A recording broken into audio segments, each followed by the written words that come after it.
Prvně musím věřit, že nějaký Ježíš Kristus, že písmo je inspirované Bohem, že autor je Bůh sám, že křesťanství má smysl.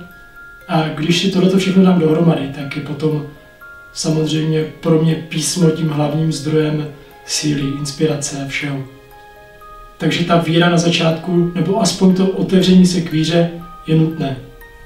Tak vlastně tomu věřit nemusím, jo, protože nikdo mě k tomu nenutí, nikdo mi to nemůže naporoučet, ale jestli jsem jednou přijala Krista do svého života, jestli jsem mu jednou něco slíbila a chci žít podle něj, tak v podstatě on je garantem toho, že obsah písma je pravdivý, protože písmo svatý nedali dohromady lidi to psali pod vlivem Ducha svatého a nejvyšším garantem je vlastně Bůh.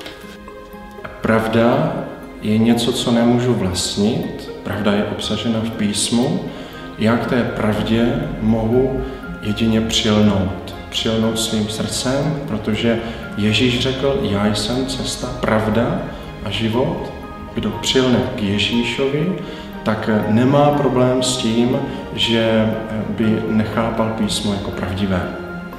Vlastně, když tomu chceme věřit, jak tomu věříme, když tomu nechceme věřit, jak tomu nevěříme. Nevím, jak to máme říct, ale to já fakt vůbec nevím.